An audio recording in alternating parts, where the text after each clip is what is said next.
Welcome, everyone, to the 11th episode of the Buck and Ryan Show, a podcast where we talk about whatever we feel like this week. I'm your host, Buck, and with me, as usual, is my co-host, Ryan. What's up, guys? Timestamps are pinned as the top comment, so if you don't seem interested in a certain segment, just go ahead and skip on to wherever you'd like. We won't judge you. It's fine. We won't know. We really won't know. And now on to our first segment, the news.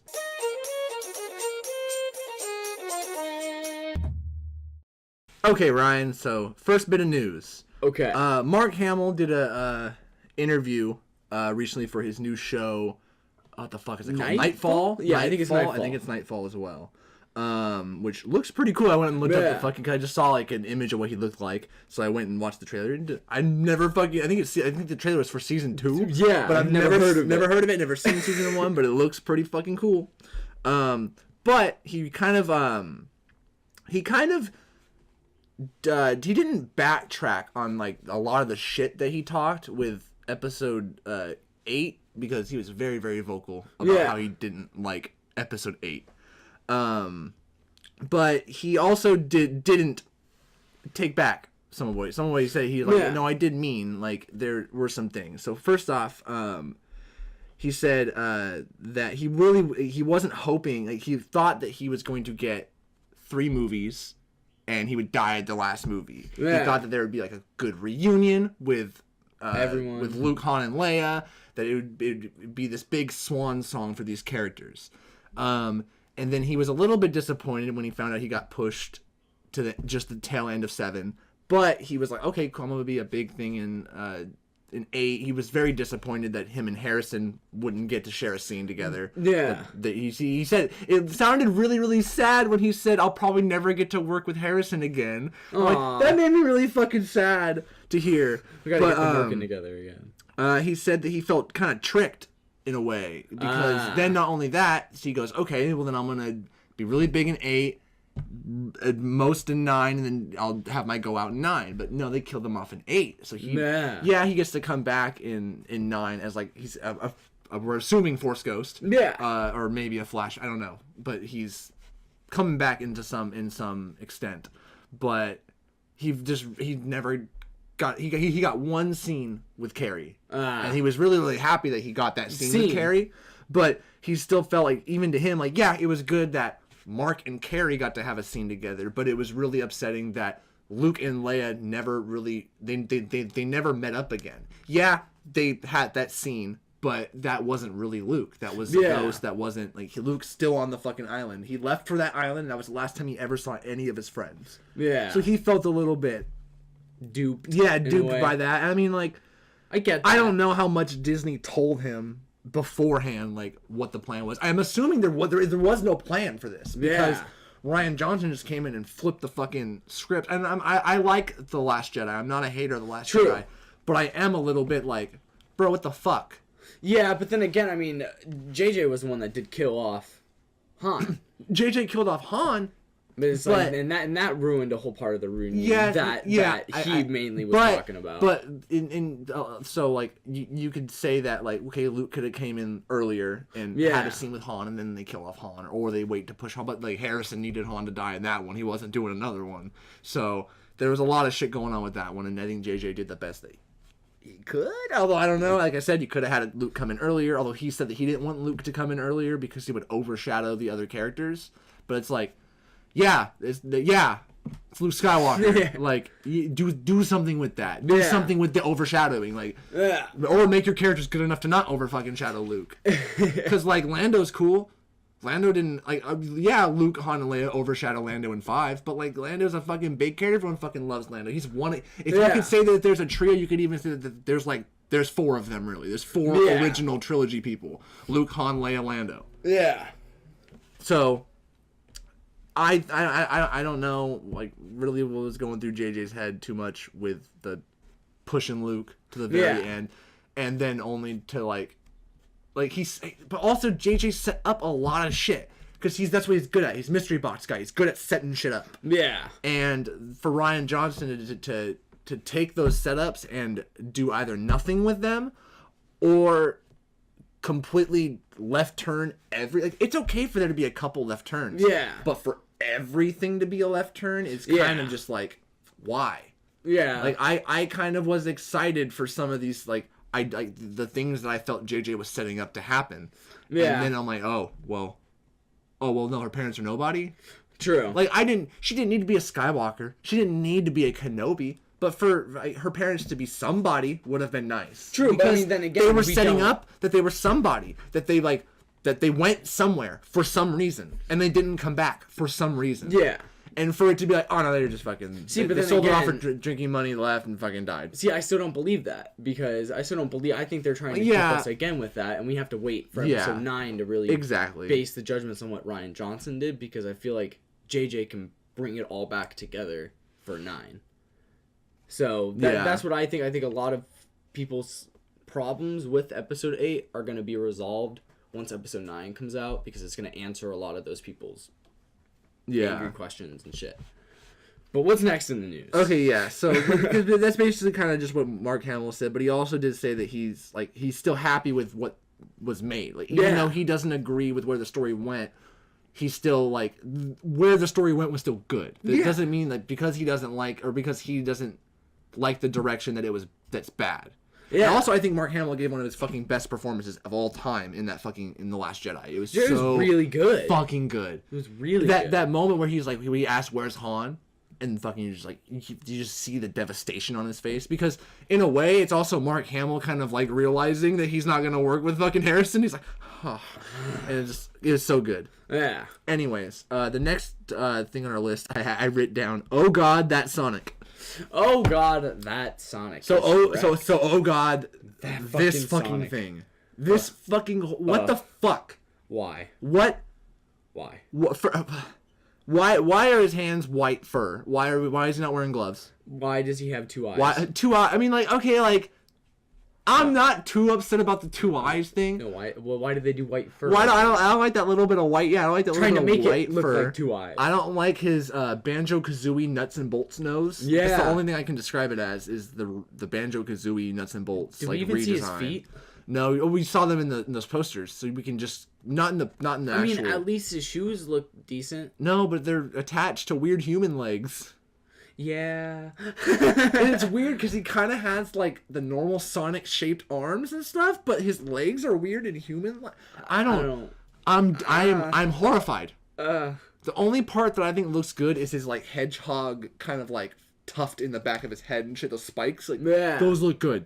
I guess. And his like overall, like, if you were to like completely like black out everything and just make it like a silhouette, not bad. Pretty Sonic. Not bad. But other than that, oh god, that Sonic. Oh god, that fucking shitty Sonic. I had nothing more to say than why. Why, God, why? There mustn't be a God, because we are just... If there is, we're a joke to him, Ryan. We're a fucking joke to him. Because he's giving us this. Ugh. Okay.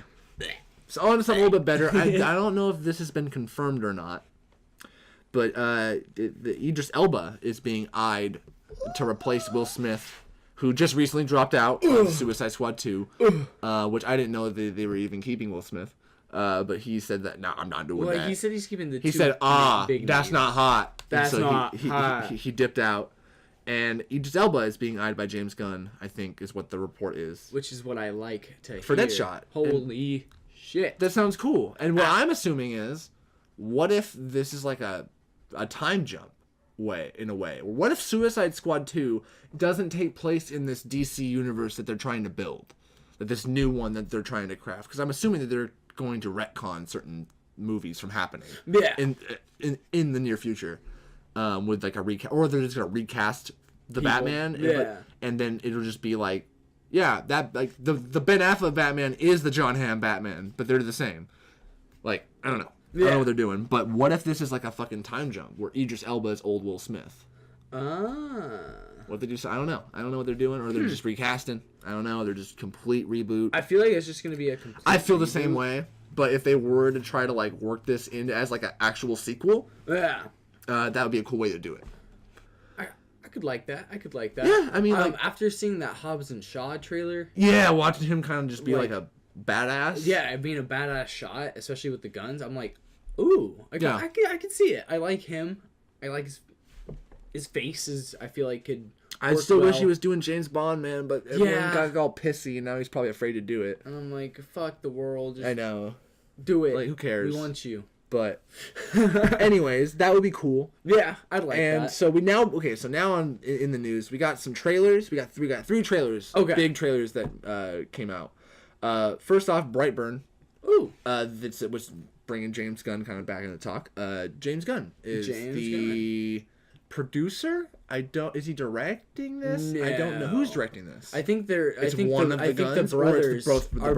brothers are both directing and writing. Okay, because it's not Sean and not James. Mark. James is producing, but it's Mark and another Gunn. Yeah, there's a lot of Gunn brothers, man. Jeez, slow down. It's full arsenal up in there, man.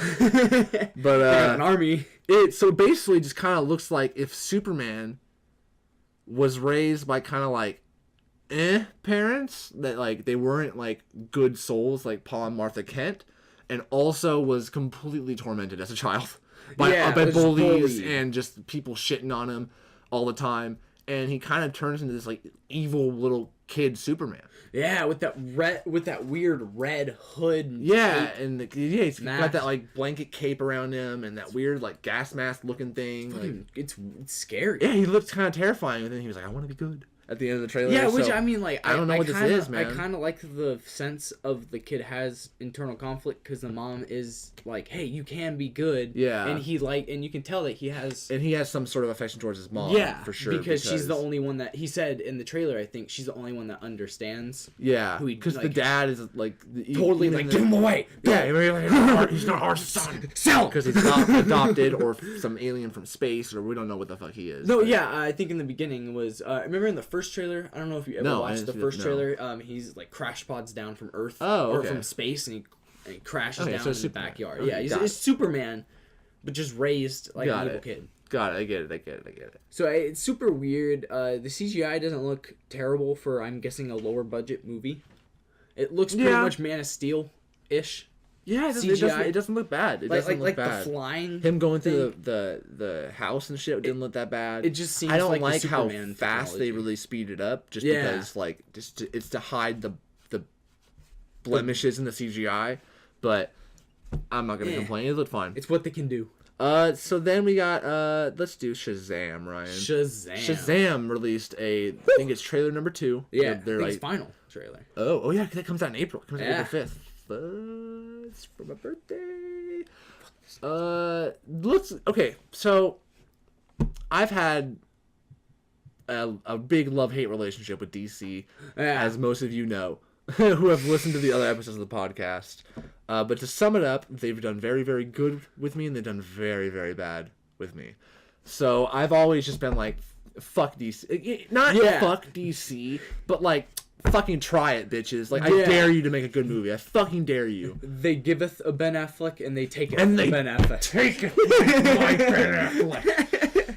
So DC's kind of shitty. Yeah, sometimes. I'm still a little bit angry on that. I'm actually so mad about that whole, like, Ben Affleck debacle that I still have not seen Aquaman. I've not fucking seen Aquaman yet. And I will. Yeah. At some point. DVD. Yeah. Blu-ray. It's soon, right? It's pretty soon. Yeah. It's got to be. It might be out already. Yeah, it might be out already. On, so, I'll see it at some point. Meh. But, Wonder Woman I liked. Batman v Superman was meh. I hated it at the time, but now I'm kind of like meh about it. I'm still like a supporter of Martha, so it's fine. Yeah. Justice League was utter garbage. Man of Steel was meh. Meh. Yeah. That's the best way to explain it. And then Suicide Squad did not like Suicide Squad. Yeah. And that's the DCEU, Ryan. That's the DCEU. That's it. So, as you can see, I'm not fucking that excited. But also, Shazam looked really fucking good. Like, okay. Well, I was telling Emily, I like told her the reason why I think I'm actually excited for this movie is just because if DC came to me and said, design the costume, that's pretty much what I would fucking make. Yeah. Like, that's pretty much dead on. Yeah. And I never thought that you would get that dead on with Captain Marvel. I would assume that they would do some like dark maroon or like the cape wouldn't have the 2 layers with the fucking collar and shit and the the gold embezzling on it and shit. But he fucking has all that. I loved it. The only thing I think he's missing is that little chain that goes between the fucking but cape. Even then, it's not a big fucking deal. And even then, who knows? He still might get that or something. Right? Who knows? He might get like hella more powerful and like, but who knows? But like, that's not a fucking complaint that he doesn't have that little fucking chain clasp. But still, he looks fucking cool. Zachary Levi looks fucking great. He looks great. Like he sounds great. I respond to him very, very great because like there's no like with the way he's doing shit. Like a lot of times where I'll see like an actor doing a character, I'm like, that's not like why did you say that? Why did you say it that way? Or why are you acting that way? But everything else, like he looks fucking great. Well, he looks like he's playing a fucking 15-year-old. Yeah. Do you know what you can compare his performance to? Tom Hanks in Big. Like that, I think was the perfect way to like. I think, and that's what he based. He said Zachary Levi was like, I based it off Big. Superman. He said it's Big with Superman. And he said or something like that. One of his favorite movies when he was a little younger was Big. So it's like he's definitely able to pull off that big man but little kid.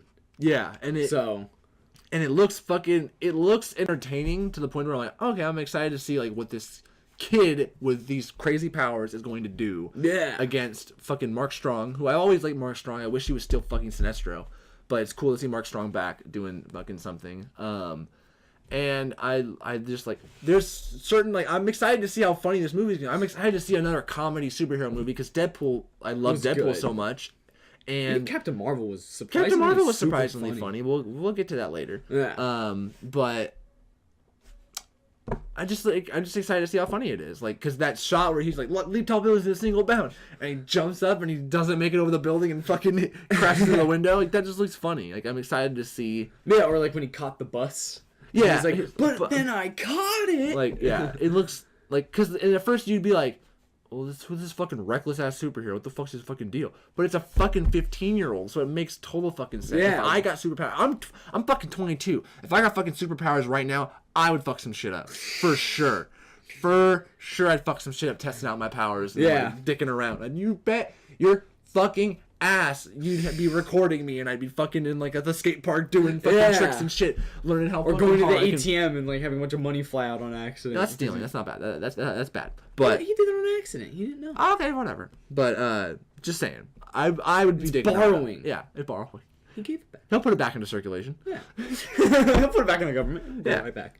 So Shazam, I'm excited for Shazam. Yeah. We'll see how it is, but I'm excited. It's coming soon. Ooh, very soon. We'll see Shazam before we see Endgame. Yeah. Which is crazy to think about. Yeah. But all right, on to the next one, Ryan. Okay. Final trailer is the Game of Thrones. Ooh. Season 8, the final season of Game of Thrones. And boy, is it dreadful, man.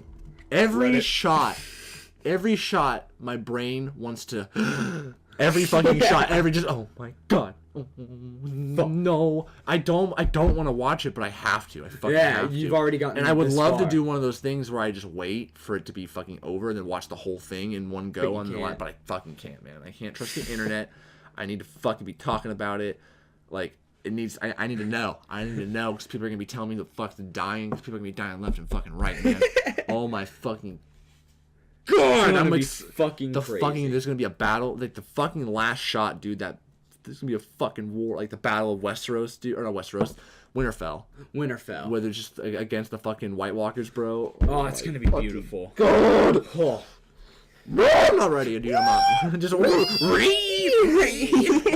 Not fucking ready, dude. I have like I can't really go into it this much just because like. There's not really... I don't want to spoil Game of Thrones for people who haven't seen Game of Thrones, even though you fucking should see it by now. But also, like, just get fucking ready because this is fucking it. Buy HBO because it's coming. It's fucking HBO. April 14th? April 14th. We'll see Shazam before we see fucking Game of Thrones. Well, damn. Anyways. Okay, Ryan. We have one more little bit of news. The Master Chief Collection was... It was announced... Master Chief Collection news. Yeah, right? The fuck up. What year are we in? Yeah, 2019 still. So, It was confirmed a while ago, but it wasn't. It was like kind of like under the rug confirmed. It wasn't like a big fucking announcement that it would be coming to PC. That they just said like I think they just said like we're working on it. Yeah. But it's now announced that it's soon. Ooh. Soon, Master Chief Collection is coming to PC.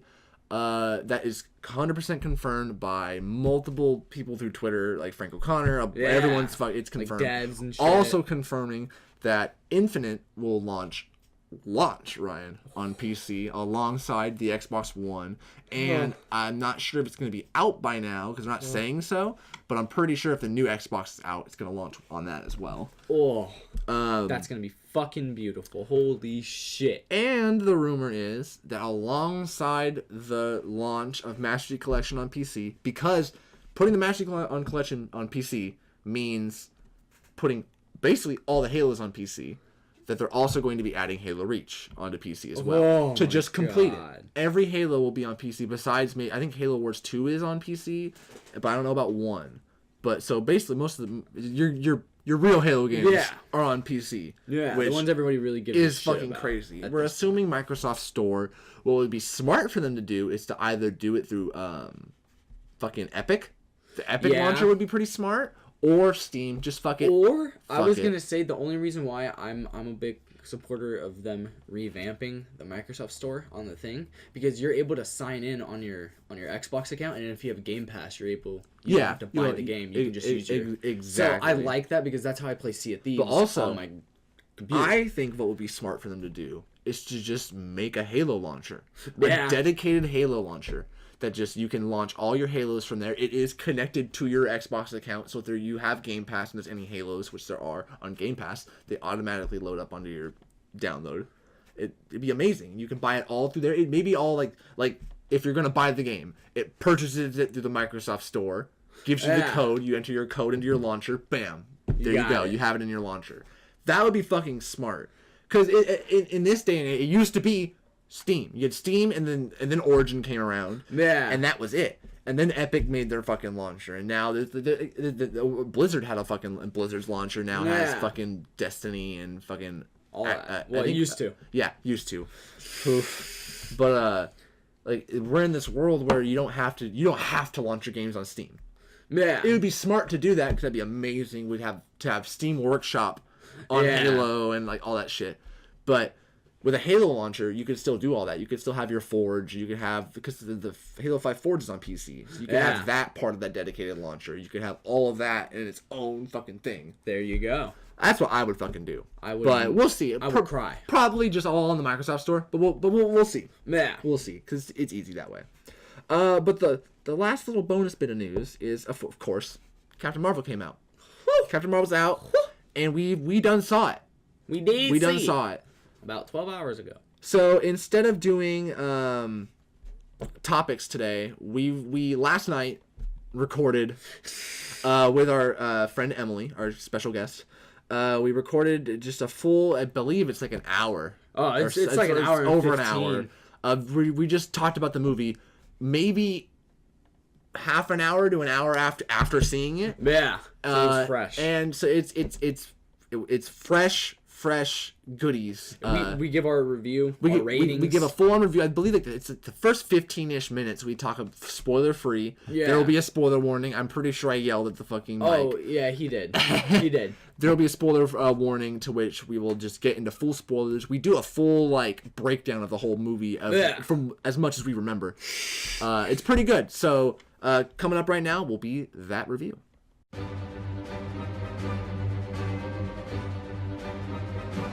Okay, so instead of topics this week, we've decided that we're just going to talk about Captain Marvel because we recently just saw it. We have our guest back, Emily, and we're just going to talk about Captain Marvel. We'll do spoiler-free for the first 15-ish minutes. There'll be timestamps in the comments. You're fine. But so let's see, Ryan. First off, what is your rating? I want to get everyone's rating. Okay, so at first, before I went in, I have 2 ratings because that's just how I thought about it. I had the rating before what I thought it was gonna be before I went in, which was a random 81. Just I don't know why, just 81 because I wanted to give it a little bit higher than 80. I knew Marvel was gonna do something nice. It's Marvel, so yeah. But when I came out of the theater, my honest rating for it is an 85. A solid 85. That movie was fucking fun. Yeah. It was fun to watch. It was enjoyable. Brie Larson was a lot better than everyone expected, I guess. Except Brie Larson fans, because they know. Yeah, they know. But I don't know Brie Larson like that, but she definitely blew my expectations way out from what I expected, so kudos. Okay, so 85. 85. Emily. Kind of like basically Ryan's. I started with like an 80%, just because like from what I saw from the trailers, I was kind of almost like kind of what everyone else thought was like, oh, she sounds kind of bland, you know, whatever. So I was like, okay, I'm gonna give it an 80 going into it, but coming out of it, 85. 85. Yeah. Ryan. Because she, yeah, I really liked her in Room, and that's kind of like the range of emotion that I got from her throughout this movie was not as bland as I thought she was gonna be. So Room quality. Quality. I mean, not up. Obviously, she won an Oscar for Room. But they can win an Oscar for Captain Marvel. But yeah, no, I mean, I saw like the range of emotion there, so that was good. Okay, so at first, I always set my expectations low for movies ever since Green Lantern, because with Green Lantern my expectations were very low for Green Lantern, very low, to the point to where I came out of Green Lantern that it was better than my expectations were, so I was fucking happy. And then eventually I'm like, wait a minute, wait a minute. That's CGI. Why you look like that? So I always kind of set my expectations lower. Just to kind of like be safe. Yeah, also give the movie that little bit of extra boost, because like if I think it's gonna be a 60 and it ends up a 70, that's still good to me, because I'm like, hey, I was expecting a D, you got a C. Good job. Yeah, exactly. Me every time I check my bank account. But like you said, it's Marvel. Yeah. So I always know Marvel delivers. They always give you something. They give you something good. Yeah. So I said 70. I was like 70, what did I say? 71 to 75-ish. Yeah. Is what I said. Like, that's about what it'll be. And I'm solid 80. Okay. Solid 80. Okay. So there's really, I guess you could say 85. Like I'm in that range. Okay. Well, I'm interested to know why like you're 80 and not 85. Like what? Okay. So what did you guys not like about the movie? So to not no spoilers. No spoilers. We gotta keep reminding each other. Yeah, we're gonna suck at this. We're gonna end up doing. We're gonna try. We're gonna try our best. No spoilers. Let's see. What I didn't like about the movie, I get that they have to do an origin story because this is the first time. Yeah. A lot of people are getting any sort of Captain Marvel ever because so you gotta she's not even Iron Man like level of notoriety pre MCU. Like you would think you ain't gonna get that. It was like back in the day when they said they're never making a fucking Ant-Man movie. They're gonna make fucking Black Panther. What are you talking about? It turned out to be like the best. Here's Guardians of the Galaxy, Tree Dude and Raccoon. So here you go. So Tree Dude. But I felt like there was just too much of it. Because, I mean, and I'm not just, like, as a comic viewer, I pick up on a lot of comic things really, really quickly because I know a lot of comic history and stuff just from osmosis of videos and from what I've personally read myself throughout the years. But I felt as though what the movie is setting up, like, where her, like, because her origin's a mystery to us as much as it is to her. And as she figures out her origin, we find it out as well. But I felt like that was too much of the movie when the whole plot of the movie, which is a big I'm not going to say what the real plot of this movie is just because I feel like the trailers are trying to tell you it's one thing when the movie is purposefully going to go, oh no, it's this, guys. So I don't want to spoil too much of it, but I felt like there should have just been more of that plot rather than her figuring out her past, because there was like they would go back to it every like 5 or 10 minutes. There'd be like another thing she remembers, and I feel like you could have cut some of them out and she still could have figured out her backstory. And because by the end of it, spoilers, I'm not gonna say by the end of it, but by the end of it, we'll try to spoil away. By the end of it, it seems as though her past isn't so much of a big deal. So I don't see why it was such a big deal of this movie, if that makes sense. Okay. I mean, I can kind of agree with that. I mean, I feel like it would have like it could have been bumped up to a 90 for me if they had spent a little less time on the origin, because I feel like during certain parts during certain parts it kind of dragged. And I felt like it cut me out of the movie sometimes, where sometimes I was really, really into some like space stuff, and then you're like back to Earth flashback for however long. And my thing on the whole is half that is what hindered it a bit, and I think it was just weird. So some of the editing points in that were weird. Some of the flashback inserts were like super weird. Some of them were tiny weird. And like, I think that just comes down to just weird editing. Yeah, just a little off point editing, and like that happens. But you were able to, once they got into the vision or like to the flashback, you were able to be okay with it. But I felt like once you were expecting something to keep going, and then all of a sudden it's like flashback, and you're like, what? Okay. Why? And then because I felt like to a point, what they were telling you with the flashbacks.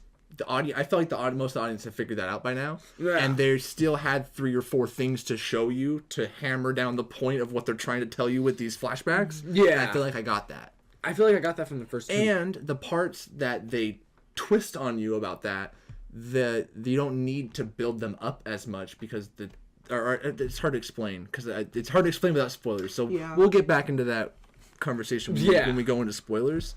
But I'm trying to think of another thing that kind of bugged me, because the CGI was pretty good. I was gonna say the CGI, but during certain points you were just kind of like, oh.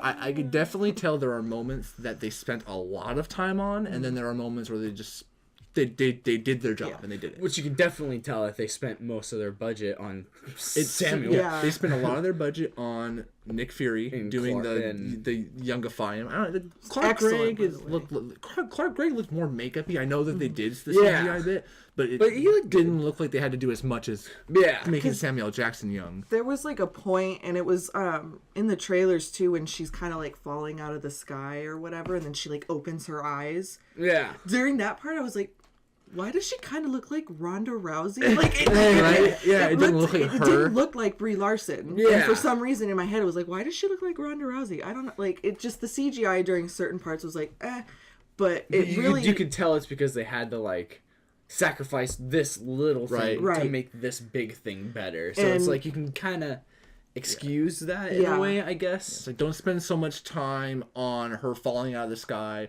as much as spend a lot of time with the big space battle thing at the end. Like, that all looked really, really good. Exactly. For the most part. And her with full unleashed powers looked really good. Looked better in the trailers. Looked really, really good. She went Super Saiyan. Yeah. Basically Super Saiyan. Let's see. So there were at the same time there were some moments where I'm looking at the CGI going, oh, this is the Robert Downey Jr.'s floating head on an Iron Man body bad. Like, it's not the greatest. But I came out of that forgetting Samuel Jackson's in his 60s? Yeah. I'm like, oh, he's 30 again. Cool. Yeah. They just like gave him some youth serum. Yeah, it's like what they did in I want to say Infinity War? I don't know. I'm like blanking out for some reason. When Robert Downey Jr. was young, that was Civil War. Civil War. In the beginning. Weird. It was good, but there was the bit. You could tell they were. There's always gonna be uncanny valley because we know it's not real. We know what Robert Downey Jr. looks like. Mm-hmm. So when you see a not Robert Downey Jr., it throws you off no matter what. But it's also like if you throw up the comparison to the CGI that they did to him in Civil War to like a picture of young Robert Downey Jr. It's really good. It's really good. But it's the same. Like, it's that same thing with people had a lot of problem with Tarkin in Rogue One. I thought that looked completely amazing. And I'll also my eyesight's not. I'm not 20/20. I'm probably 19/20 to be honest. It was a great by 1080. 60 FPS. God damn, everyone shut the fuck up. No, so maybe things don't look as crisp to me as they do to other people, but I thought Tarkin looked just fine. Yeah. And I think some people, they just have it in their head. They know he's dead. You know that the actor has been dead since he died in the 90s. He's been dead. So we know that. We know it's fake no matter what. You can't make people who know that the guy's dead think he's not dead. So no matter what your brain is no, even if you're not consciously sitting there going like he's dead, your brain knows. Your brain knows that. So it's just you're gonna no matter what think it's fake. Yeah. because we know it's fake, like Transformers. But then again, I know they're fucking fake. But they didn't really build them. I just think it's what? I'm sorry to crush your souls. I think it's like a Bumblebee, and that was it. Like, you can tell. So the Transformers at Universal aren't real? Yeah, no, those are no. Wait, but the characters at Disneyland are real, right? Okay, Ryan. I gotta sit all you guys down and have that talk. Oh no. Maybe that'll be your topic. We'll talk about this the whole time, and I'll just crush your souls for the final topic. But okay, let's get back on to Captain Marvel. Yes. So what did you guys like then? No, non-spoilers. Space. Okay. It's so cool to see another corner of the Marvel universe, a corner that is separate from, but that's still somewhat connected because you have Ronan, you have Nick Fury, Digimon Hanzo. I forget how to say his name. I forget how to. I'm so bad. But, Korax. The dude with the really strong cheekbones. No, it is Korax. Yeah, yes. The dude with the really strong cheekbones. It is he's Korax. like, you know that he ends up with Ronan in Guardians of the Galaxy. Yeah, you could see more of him, even though he's just a little side character, and you get more like Coulson backstory, and you get more Nick Fury backstory. Like, I liked just that little corner of the MCU was cool to see. I also like that it's a 90s movie, so you get like the soundtrack. The soundtrack's good. Ooh. I thought they could have done a little bit of a better job with the soundtrack, but I'm not going to complain with what they gave us. But then again, it's not good. James Gunn hopping on throne on the soundtrack. Because that's what I'm saying. At this point now, I'm a little bit bougie with my soundtracks of movies, because we've had Guardians 1 and 2, man. Those soundtracks are so pure good. Fucking gold. Oh, and Into the Spider-Verse. Into the Spider-Verse was good. Great. There's been some really fucking good movie soundtracks, so my bar is a little bit high on that. Yeah. But I think for me, what made it was No Doubt. Like, the second I heard No Doubt, and like the scene that it was in, I was like, oh, this is perfect. And they did the Nirvana. I'm Just a Girl was good. Yeah, that's No Doubt. Oh, I'm sorry. Yeah.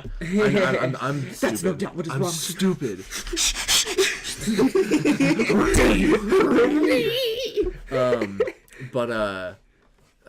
Let's see, what else do I fucking like? Without spoilers, I really liked the scroll. That's what. Without spoilers, I really liked the scrolls. I really like the scrolls. I like Goose. Goose was cool. Goose Chewie. was cool. It's Chewie for little you. asterisk. Yes, you know. It's Chewie. Everyone knows.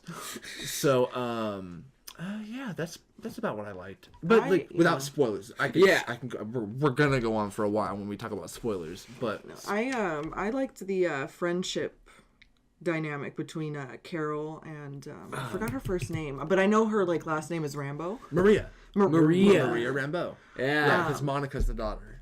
Yeah, I really liked the friendship between her and Carol, and how and how she was like, I want my friend back in a way, and she's kind of the driving force, and because I always feel like I hate when in movies when something happens, something big will happen, and the characters will just be like, all right, cool, and then go on to the next thing. You'd have to expect her to show up and be like, yeah, I'm this, look at my fire powers, blah, and then be like, oh, that's crazy, cool, and then be super chill. But no, they actually play, they had her be more do I really know you? You say you're you come back and say I have to call you a Veers. What? I like that a lot. That was really cool. How it wasn't just her show back up and her friends cool because they're old friends.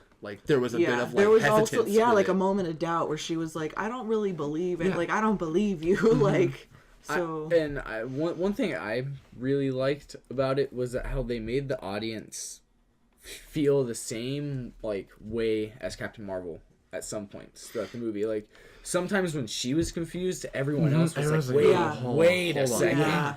And then that's what makes you feel immersed into a movie, and it doesn't matter if she's a female character or not, can still relate. And that's what you got to do. At the same, because it doesn't matter the race, the gender, it doesn't matter whatsoever. It's the emotion. If the character can bring you into the movie and get you involved, no matter what, you want to see where that character goes, what that character does, and you want to see that character. If it's an action movie or whatever, kick ass. And exactly. And literally, maybe about 10-15 minutes into this movie, I was like, I'm ready to see Captain Marvel kick some ass. Exactly. I'm ready for it. And I was a little on edge for the first 15 minutes because at first I was kind of like, okay, this is pretty much everything I saw in the trailers. Hey, Kitty, you gonna come say hi? But then once it really started to pick up, I was like, oh shit. Yeah. I'm in for some Captain Marvel.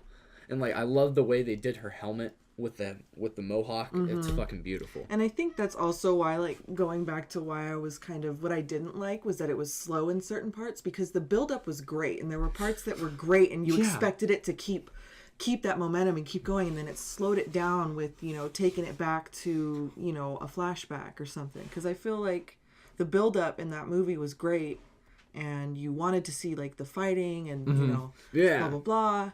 But it just went on a little too long. Yeah. Because maybe within the first 20-ish minutes, I was like, okay, cool, I want to see her origin unravel. I'm into this. Yeah. And then as it kept going, I was like, okay, I figured this out. Cool, that's awesome. But I will say... then I was like, all right, I've had enough. Please continue with the movie. But I will say, when the actual, like, when it actually did happen in the battle and, like, seeing her fight, when that actually finally happened in the movie, it was insane. Yeah. Although a criticism I do have, without spoiling anything, is I do feel like there was all that build-up for a huge deal just for a quick kind of boom, boom, boom, boom, done. Yeah. Like, you know what I mean? And I get it. It's Captain Marvel. She's fucking powerful and all that. But still. Yeah. Like, I would have wanted to see a little bit of challenge. Which, I mean, there was. Yeah. But I'm trying not to get into spoilers. Yeah, that's why we can't really discuss. Yeah. What's cool, though, is you get, like, they got through the origin, whatever. She gets, like, by the end of the movie, she's all ready to go and shit. Because we already know this because she's showing up in fucking Endgame. Yeah. That's not a spoiler. Yeah.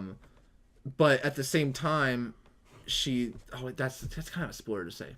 We'll go back to that. In fact, you know what? It's like almost spoiler time. So let's go back through anything else you guys really liked that we didn't say. Ooh, the Stan Lee tribute. Dude. Yeah, we probably the greatest moment of the entire movie. That's not to diss Captain Marvel. That's just Stan Lee. It's just Stan Lee's greatness.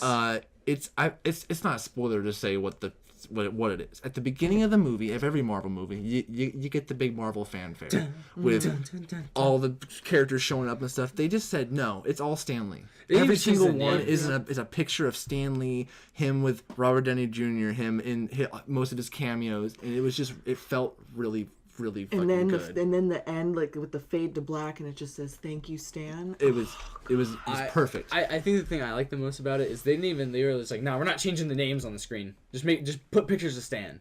Because if you looked, it still said Mark Ruffalo and shit like that. I'm like, I love that. It's funny. And I'm like, it's because I think there's pictures with those actors of Stan with them. Because one thing I noticed, it's in, I think, the R of Marvel on the side. One of the pictures was like, it was kind of rotoscoped a little weird, because you could tell that, like, it's the same Marvel intro, but they just kind of went back through and, like, replaced certain layers with pictures of Stan Lee.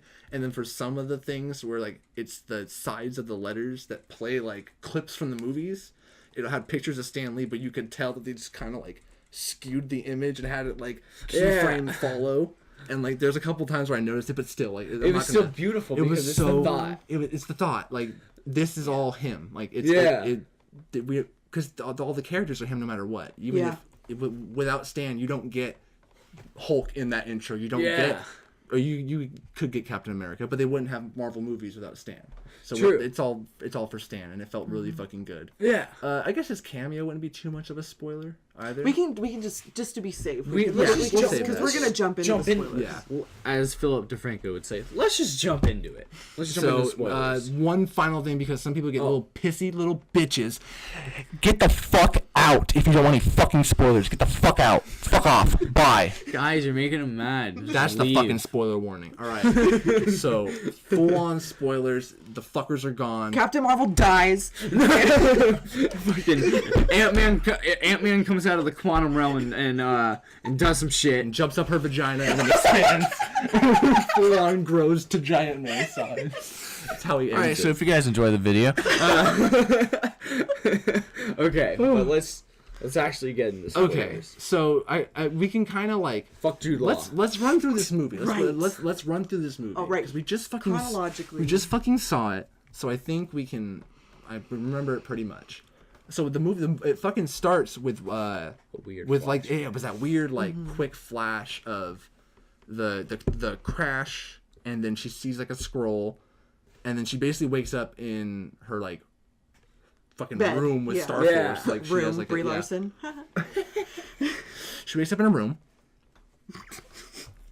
That's it. That's it. She wakes up and then dun plays. And so then she goes on like a mission with fucking Star Force because she goes and trains with fucking Jude Law. Yeah, she's fucker. She's like, you want to fight? And then they fucking fight. Like they train fight, and then the fucking. What's it called? The Central Intelligence? Some Central. The intelligence. The big intelligence. I know it's intelligence. No, it's a Central Conscience. No, it's intelligence. It's intelligence, but it kind of like it preys on the person's conscience and okay. I just remember hearing the word conscience a lot. Okay, yeah, but it's this. I think it's the Central Intelligence, but demands to see her, and so she fucking goes in, and it's fucking Annette Bening. And Annette Bening's like, yo, what's up? And she's like, well, they say you're supposed to fucking be whoever the fuck I remember, but I don't like because the Central Intelligence takes the form of whoever you admire because the fucking mind can't conceive the Central Intelligence. Yeah, they're not allowed to see what they actually their true form. Which means the bitch is ugly. Just saying. The true form is Amy Schumer. And so then she's like, you got a mission to prove yourself so you can fucking be dope and shit. Yeah, go fuck some shit up. Well, what was she like? What was her goal? Was her goal to be in? She was already a member of Star Force. Well, are you talking about like what the mission was? Yeah, well, no, the mission was to go rescue that guy. Yeah, but there was she had to like prove herself or something, right? Wasn't that the whole? It was she had to be. Well, no, because they said that she had to prove that she could keep control of her emotions. Because I don't think I don't think she was on Star Force before because she couldn't learn how to control her powers enough to be on the team. Okay. So then once she was able to do that, she was like, "You're gonna go on this mission. If it goes well, all that." You're good. You'll be on Star Force, and then that's why she was all like, happy and stuff like that. Got it. Okay. That's what I think, if I remember correctly. No, I think you're right. I think you're right there. Okay. So then what? So then they go on this mission, which is fucking cool. Cool. You see him fucking like shoot out of the fucking like into the water, and they're fucking shooting out underwater with their fucking subsuits on, and they bust in to rescue one of their captured Kree soldiers. Who was a spy? He like was spying he was for them. spying. He had information on the core, I think. Yeah. He had he had the coordinates to the laboratory. That power that whatever the fuck because there's like 8 fucking twists in this movie. I just realized they never explained what happened to him. Did he die? Who, Jude Law? No, the spy. Yeah, I think he just No, I assume the spy dies because he turns out to be a Skrull. Right, yeah. So you'd think the Skrull would just because they can remember they already knew the coordinates. Right. Yeah. They knew the information already. So because they can pull shit out of them, they can pull shit out of minds, and they just killed him, took his form, and although they don't have to kill people to take their form. So they could have just killed him. Right, so but they probably just killed him because he's a fucking prisoner of war, where the fuck. Yeah. And then they get ambushed, which is the cool scene where the blue sniper chick is like scopes down on this guy on like the guy's about to shoot, and her buddy, quote unquote, comes around and is like tells her not to shoot. He's like, no, they're this and that.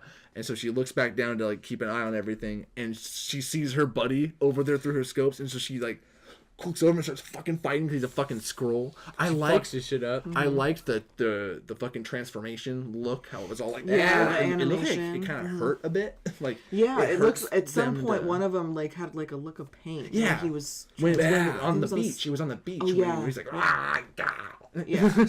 But and so then a full fucking like fight breaks out where there's like must be like 30-40 Skrulls all fucking coming at them, and so they're all Star Force gangs up, start fucking taking people out. And meanwhile, Brie Larson is like inside of the building that they're trying to storm. She's infiltrated by herself, and she's with the spy, or so she thinks is the spy, and turns out he's a Skrull. Fucking green bitch. Yeah. Green bitch. He's one of them green bitches because he just fucking all of a sudden shoots her. Yeah, so he because he wrecks her. Yeah, doesn't he like knock her out? He shoots her. I don't think he shoots. He like shoots her like with like in like the shoulder or the fuck, and then they cap it, and then like fucking decks her in the face. Yeah, and then they fight, and then fucking he like knocks her out. I know for a fact he knocks her out. Yeah, he knocks her out, and then she wakes up.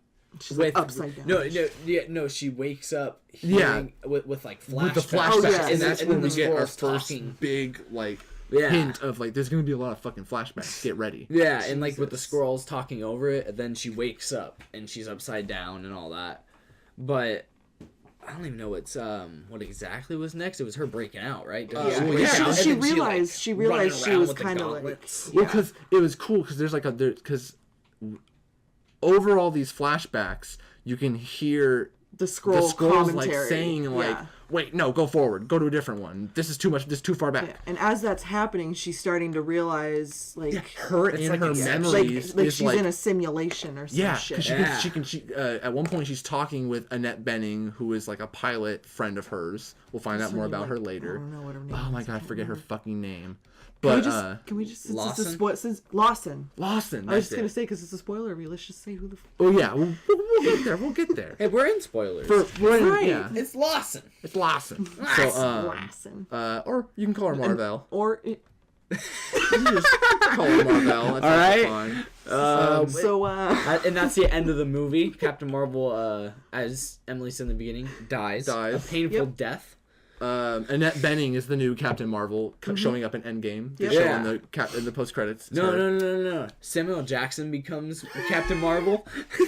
Don't I look good? Don't I look good? Okay, so let's get back onto where. Okay, back on track here. When she wakes up, she snaps out of it. She like fights her way out of the fucking the simulation, the memory simulation, and she's hanging upside down, prisonered by the Kree. She got arms and legs all fucking dangled up. So she starts like charging. Yeah, she starts like charging up. Her fucking fists go on fire, and she's able to burn like the metal, the locks of the things. Yet they're still on her hands. So she has like metal tubes in her hands, and she's like Mega Man. She's like fucking Mega Man, dude. She's just like beating the shit out of people, full Mega Man style. There was one point that it was really quick, and I didn't really touch on it that much. But she fucking puts both her fucking fists out that have the tubes on them, and she fires, but they go like out her elbows, like, because it's backfired, and so she's like, oh fuck, keeps running. Like I thought that was fucking cool. And she breaks out of the fucking ship by the pre. I'm a fucking pre. But she breaks out of the Skrull ship. She has a run in with Talos. It's Talos, not Talos. And also it's Veers, not Vers. Worship of Talos is not because allowed. They never said what her Kree name is. Yes, they probably just got so everyone little chip. When her dog tag. I'm talking about in real life. So everyone knew that it was VERS, and everyone's like, okay, it's Vers. They call her Vers because no one ever says it in the trailers. No one says it. But no, it's Veers. They call her Veers. So we're like, oh, okay, Veers. And same thing with, I thought it was Talos, but it's Talos. But she has a run-in with him, and he's like, don't leave. And so then she leaves. And the shit fucking blows up. And her and the rest of the Kree, I keep saying Kree. Her and the rest of the fucking Skrull crash land on Earth. That's when she crashes through the blockbuster. We get to see a blockbuster. Oh, it was so beautiful to see. I could smell it. It was cool. I saw like there's a bunch of fucking VHS covers that you can see. There's a Babe poster. Yeah. Jamie Lee Curtis. There's Jamie. You can see Jamie Lee Curtis. It's fucking awesome. I forget what movie that is, but what movie is that? True Lies? No. I think that's what it was. Maybe it was True something. At first I was like True Blood, but like, that was down in the 90s. But doesn't she?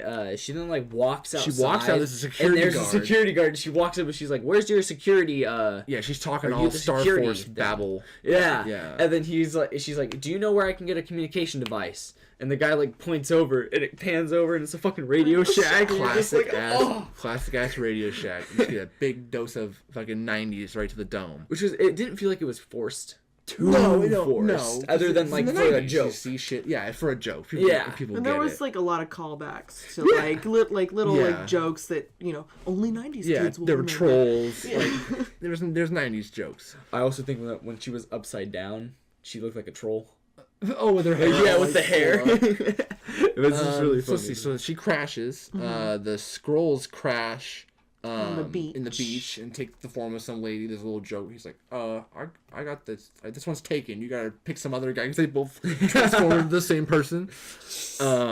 That was funny because like it was surprisingly funny. Yeah, but not like it wasn't forced. It didn't feel forced. To where I mean, at one point, one joke didn't land with me, but the others I was like, what joke? Do you remember what joke it was? I because fucking can't. Same. I remember it not sticking with me in the moment, but I don't remember what the joke was. The only thing I didn't like was Brie Larson like when she reacted like to quippy?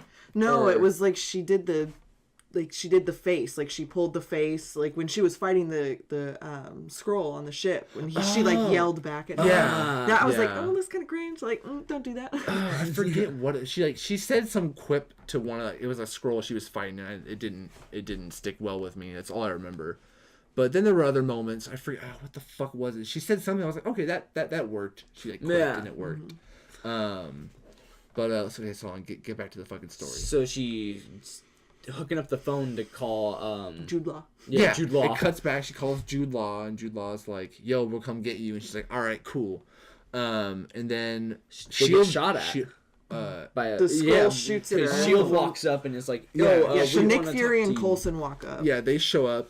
He thinks she's crazy. They show up and talk to the security guard, and they're like, "Hey, did you see someone?" She's like, "Yeah, over there." And she's on like the fucking phone booth talking with her buddy, and Nick and Coulson show up. And they're like, "Hey, you wanna come with us? Cause something looks fucky with you." Basically, something's fucky. Then they get shot at, and so she fires back Saves and them. shit. And Nick Fury's eyes like, what the fuck? Because he hasn't seen any of this shit yet. And, like, to all he knows, he's a little fucking Shield member. The worst, I think the most he's probably seen is what? Fucking probably some dossiers on Captain America. Yeah, if that's about it. Some talk about when Howard Stark had the Tesseract. Yeah, like that's all he fucking. Maybe knows some about. Talk about Ant-Man back in the day. Maybe he knows a little bit about. Yeah, that makes sense. But other than that, like he don't really know Dick. Yeah. So all this shit's new to him. So she chases that Skrull. That's how you get into the fucking train. Yeah. Fight. Chasing through the train. We get the Stan Lee cameo. He's one of the passengers in the train. But what the best part is okay. I'm a big Kevin Smith fan. I stand Kevin Smith so hard. He's like my best friend, and he don't even know it. He don't even know it. And we're best fucking friends. Stan Lee, because in 1995 when this movie takes place, was getting ready to star in a little movie called Mallrats for Kevin Smith. He is on the train reading the Kevin Smith script, going over the lines that he says to Brody. He's like, trust me. In the mall. Yeah, trust me. And he's going over the "Love be a vulture tonight" line. Fucking love Mallrats. And he looks down, puts the script down for a second, looks up, and just smiles. He just smiles. And Captain Marvel smiles back at him. Yeah. And it is and she just goes about her business. It wasn't that bad. I thought like I loved it. I feel like everybody else in the theater was kind of like, what? But I thought it was funny. No, I was kind of like, oh. I loved it. It was, like she cute. smiled at him. Well, because I always see these Stan Lee cameos as he like no one else can see him but the superheroes, and he is just there like watching them. So Tony he looks Stank. up, sees a character that he had a hand in creating, and like this world that he's built, and he just smiles like, yeah, you do your thing, Captain Marvel. And she just goes on like she don't know that she's some lonely old man, but he knows who she is. Like, I had a feeling he looked dead up at her and was like, yeah, superheroes, and just like he knows.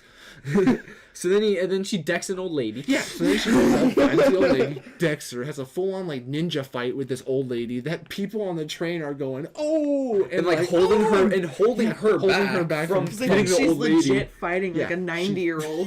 And then she runs away. It's like grabbing onto the pole and like swinging around and kicking her and shit, doing flips and shit like Yoda. I just like how when she runs, and then like when she runs away, the Skrull starts taking the form of another person, but the guy that the Skrull is taking the form of can see him doing it, so he's like, is that me?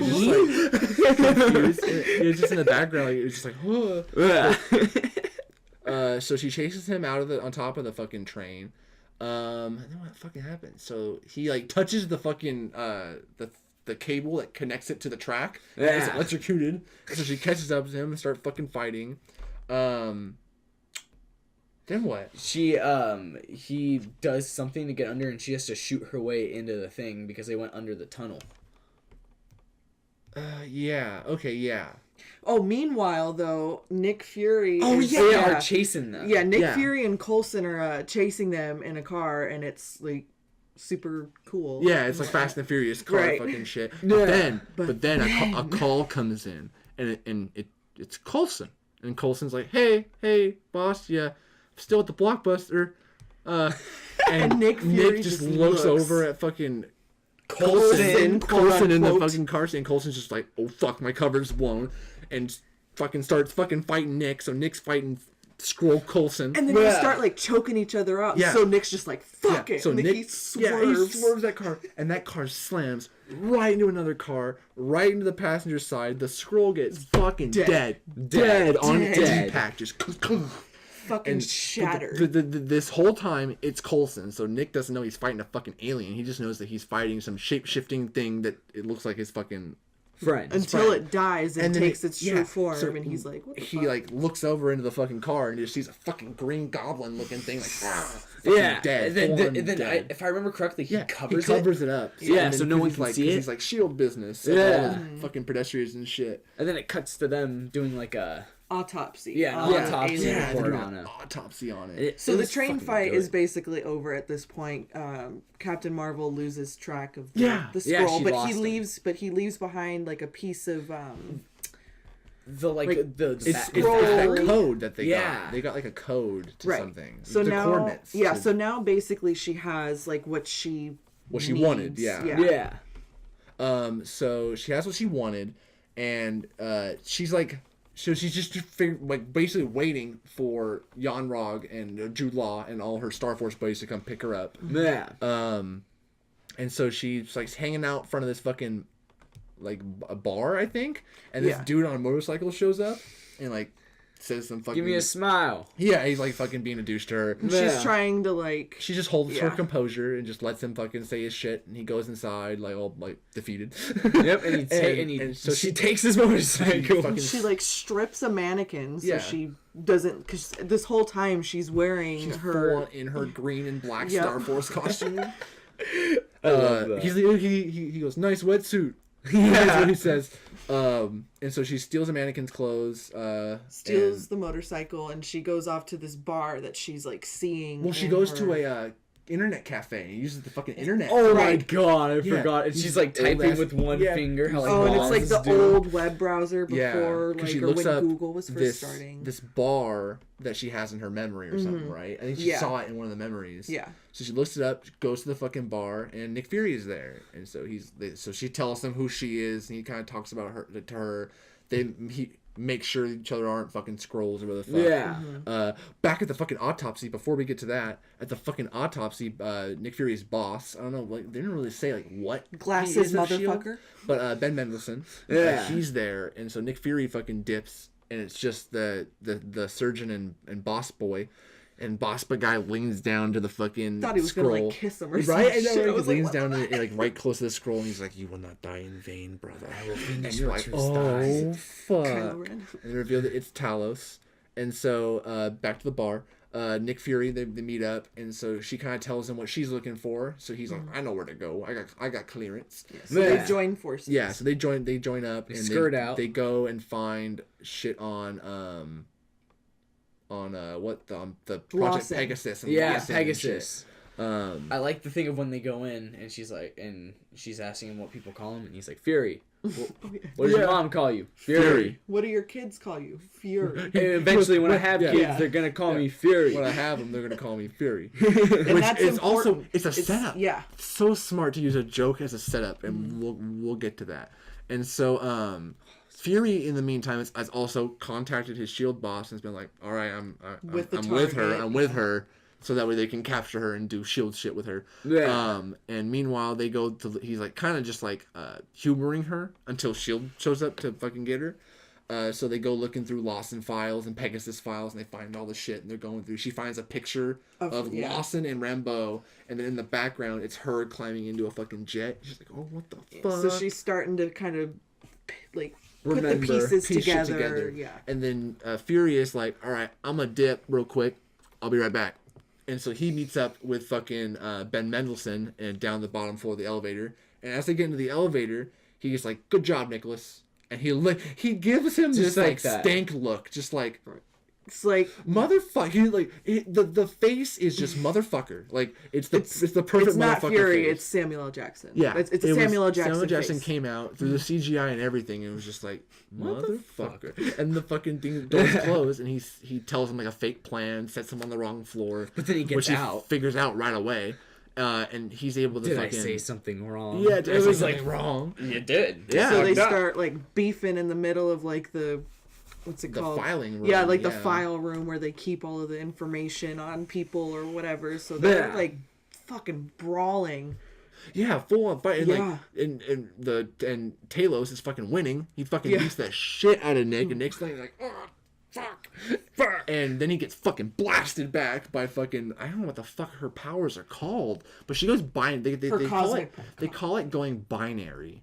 So I don't know, but she fucking blasts him with her fucking rays, her cosmic beams, her peanut butter guns from Halo, her sentinel beams. I'm gonna call them sentinel beams from now on. She blasts him with the fucking sentinel beams. He flies back, and her and Fury. Wait, it's called a photon blast, isn't it? Because remember when she's making the joke? Photon blast. Good job. Yeah, she's making the joke in the bar, and she's like, "This is a photon blast. Yeah. Squirrel can't do that." So she blasts them with the photon blast, and they dip. Oh, meanwhile, as they're going into the fucking the base. Like paper. Yeah, I know, right? As they're going into the base, they find Goose. They run into Goose for the first time, which Goose just hanging out there, like. Yeah, he just kind of like they were walking down the hallway and Goose just like rounds the corner. This alien creature is just wandering around on Earth. Well, Goose was technically never hers. She was always there. Remember in the beginning? Speaking of Kitty, when she's Kitty talking comes to say hi. Remember when she's talking to Lawson and she's like, "Oh wow, Goose likes you. She doesn't seem to take much interest in people." Oh, so it's Lawson's cat. It's Lawson. Yeah, it's Lawson's cat. Shit. So that's why they kept it there, Lawson's because they wouldn't get rid of a person that died's cat, you know? They'd keep it. So it was probably just around there at the base as a memory. Got it, okay. So they run into Goose, they have the little kitty, like, oh, cute kitty. Nick Fury, I love how much she's invested in that cat. So then, since they're at this fucking, like, secret airbase, they hop in, like, a proto-Quinjet and fucking dip out of there. And as they're dipping out of there, they're like, wait a minute, they hear, like, meow, meow. And they look, and the fucking cat is like, they're like vertical in the air. She's like going up off into like the clouds or whatever. So the cat's just like pinned to these crates, like, looking at them all fucking roar. And so they fucking right themselves, and the cat jumps up on the fucking dash of this fucking jet. You know this cat's just been hanging out with fucking Lawson and shit in fucking space and shit. So the cat's all chilling out, and Nick's like, I'm gonna keep hanging out with this fucking cat. And so where does it go from there? They go to Louisiana. Oh, that's right. Hooker right at Memphis. Yeah, they go to Hooker right at Memphis. Yeah, Hooker right at Memphis. They go to Maria Rambeau and meet up with her. Right. So Maria Rambeau again is Carol Danvers' best friend, and as far as Rambeau has known, Carol has been dead for 6 years. Yeah, mysteriously died to her because Carol doesn't even know where she went. But to Rambeau, she died in this crash that also killed Lawson and. Yeah. So when she shows up and Rambeau's daughter, I forget her name, like Monica.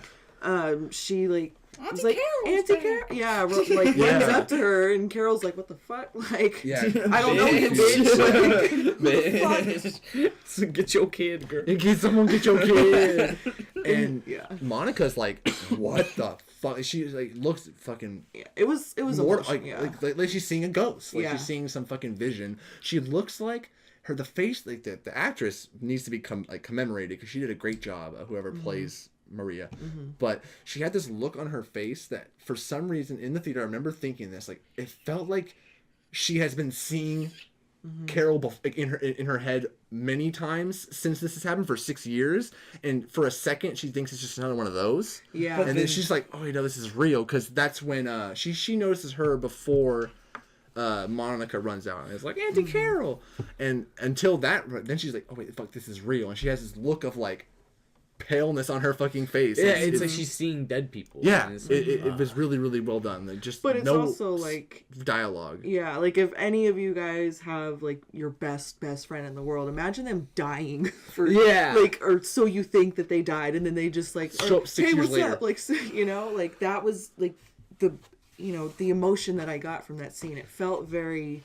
Like you said, the actress should be commended. Yeah, you really felt like she was. Yeah, it was very, very well done. And so then they chit chat. She kind of fills her in on what the fuck happened to her, and vice versa. Maria kind of gives her a little rundown of what she thinks happened or what she knows happened. Yeah, and who she was in the past and their past or whatever. She's kind of explaining Carol to Carol. And then there's a knock on the fucking door, and she's like, "Don't answer that, don't." And so she's like, "I think it's my neighbor." And she's like, "Yeah, it could be anybody." I like how Fury walks up ready with a gun out. Like, they open the door, and it's just the neighbor. The neighbor's like, "Hey, we saw you had this like bird in the backyard. Me and the kid wanted to come check it out." And fucking Carol is dead, like fucking mad dogging him. And she's like, "I'm sorry, where are you from?" And she's like full on things. She just really like, "That's a really, really good impression, Talos." And he's like, I just looks so confused. And so Maria comes in, she's like, "All right," closes the door. It's like, "Oh, next time, buddy. Sorry." Closes the fucking door. A little busy. Yeah, closes the door, and then you hear Talos. If they turn around, and he's in the fucking the house, full scrolled out. Which I love. Oh, this is the time. I love how he sounded, the way he delivered his lines. It was so like he was such a jokey asshole villain. I loved it. Oh, he's not a villain. Yes, there's the twist. Here comes the twist. So the scrolls, and they set it up real eerie, like the scroll are here. She looks outside, and fucking Maria is outside with the kid, but Maria is looking at Maria, and Maria looks back at her, all dead dogging her and shit. Like, so the Maria outside with the kid is like a scroll. Is a scroll, obviously. Scientist. But immediately Talos goes like, "We're not gonna hurt the girl. Don't worry. I just want this." And so then she's like, "No, wait a fucking second." Kind of confused. She's like, "Say that again." Because she's conditioned to, she's always want to fight the scroll. Like, the scroll are bad no matter what. It's what she's been taught. It's what's been brainwashed into her.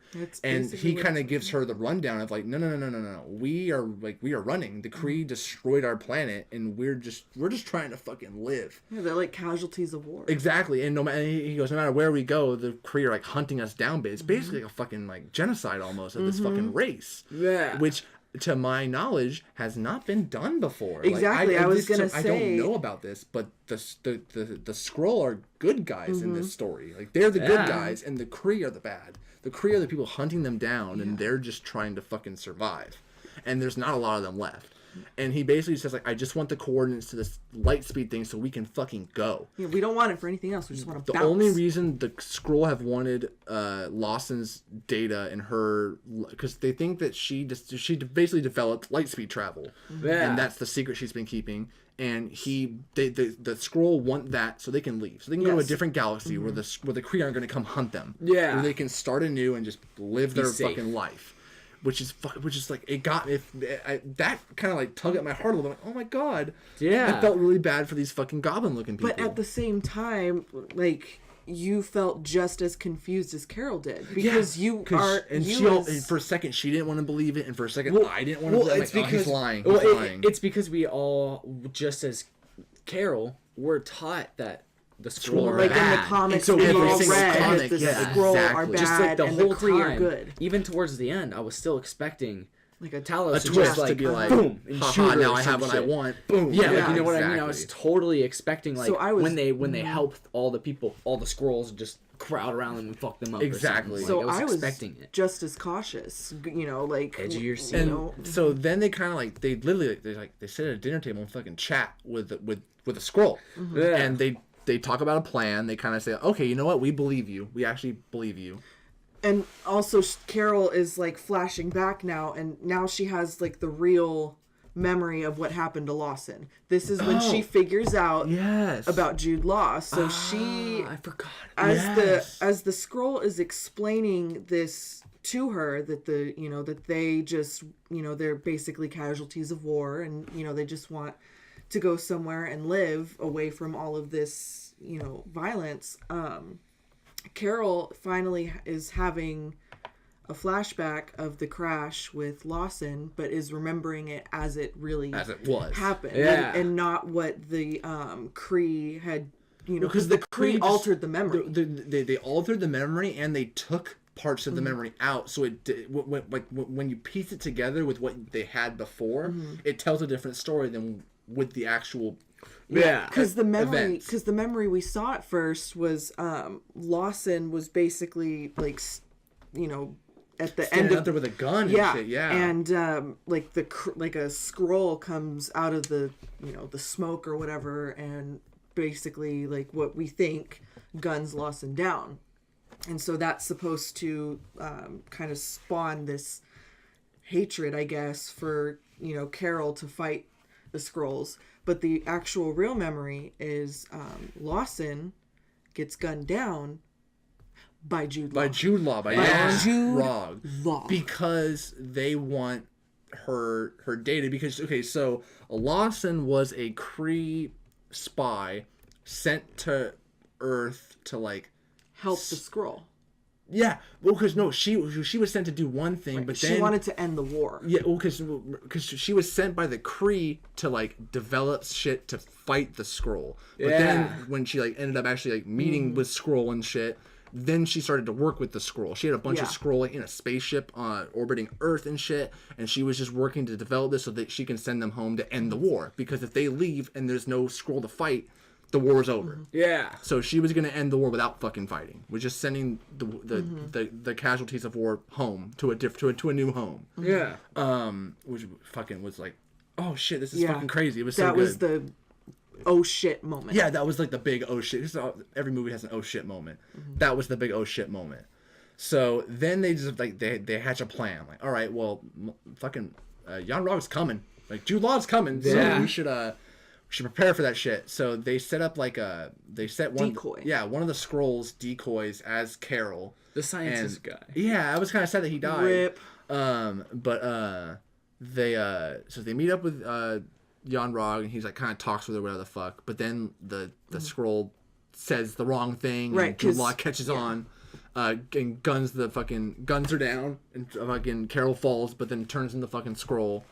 And he's like about to like he asks him something. He's about to walk away though. He's about to walk away, and the Skrull says something. I forget what the fuck the Skrull says, but he turns around and he goes, so she knows.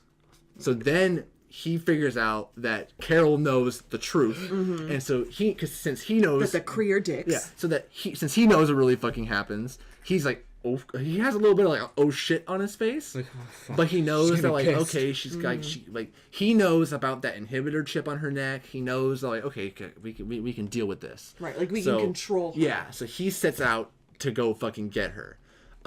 Which if I remember correctly, they captured her pretty quickly. How did they get her? Because they end up capturing her. What happens between the imposter Carol and